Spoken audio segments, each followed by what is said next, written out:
Hey, Ehud. Let's go over this workout real quick. You really do cue these up pretty well. Oh, a lot of time here.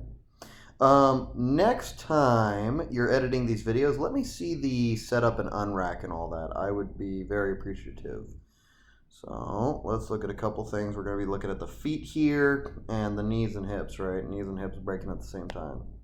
You actually did a really good job of that this time.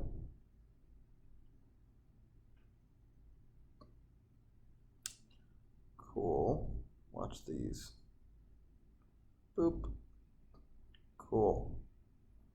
All right. So there's a couple of pieces that we need to hit here. Boom. Number one is the knees. Okay. As we're coming down, the knees do need to go forward, but they also need to come out, I think, a little bit more. What I'm seeing here is what I call cramming, right? There's just a lot going on and not a little space. And that typically leads to this. If I play backward, you'll see that coming up on the toes and the knees coming around, caving in and going out again. All that kind of movement that's not pushing the bar up, right? So that's number uno. Number dos is going to be the back, okay? And I'm only saying all this because your knees and hips are breaking at the same time, which is excellent. It's just great. I'm really happy about it. The back could be tighter, and I think the way you need to think about this is imagining that your back has a solid steel rod in it, right?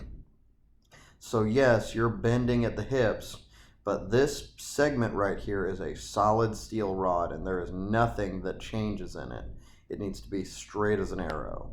So you see, as we're coming up and going around, we're getting a lot of movement up here, a little bit less down here. You do a really good job of keeping that tight, but we're getting a little bit of bending at the top. Make sure that all stays nice and straight. Keep a big proud chest at the bottom of these, okay?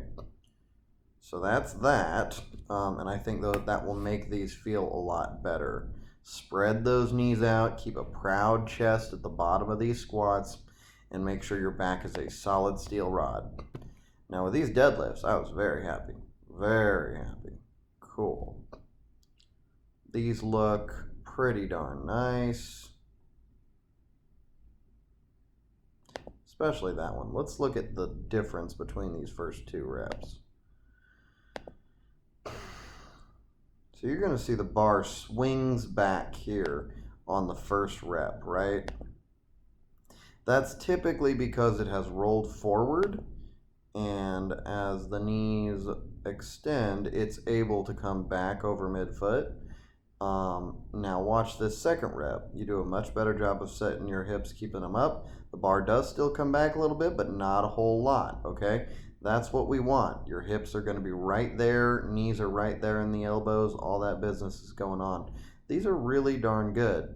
The next thing I'd really like to work on is your eye gaze direction, because I think it will help smooth out some of the stuff that we're seeing here. This position with your head right here is good. That is not. So see the difference. You should really start pulling from a position much like this. You're almost looking through your eyebrows to the point. You're really looking at the correct point. Whatever you're looking at, keep doing that. It's the exact right point you want to look at. But this hyperextension of the cervical vertebrae can screw the pooch on some of the lift. So, it can screw up the lift. I'm wondering if that's something my dad says and no one else says that. So, anyway, this hyperextension of this neck is not quite as good, and look how it affects the lift. You see how this position looks really gnarly with the neck extended up like that, and that position looks even more gnarly, and then it kind of evens out at the top. This is exactly where you want to end up. The difference is that we don't want to have to go through this phase where we've got hyperextension in the neck during the lift. Right there and there, right? So look through your eyebrows on the bottom there. Remember that position. It's sort of right there. That's a perfect position. And then just worry about pulling your nipples through your arms to get your back set. Cool deal. And just a quick look at next week. Not a lot changed. We're going to keep doing what works, and it does seem that your program's been working pretty darn well so far. If the squats continue to be difficult, then we will change things up a little bit.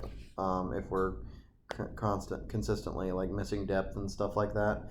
But otherwise, I think your press is looking really great. I think your deadlift's looking better by the day. I think that your bench press is pretty darn good. I would like to see an oblique angle, so something from directly side, but I know you might not be able to do that because of what you're given as far as the space. So otherwise, really great job. Thanks so much, and you'll hear from me soon.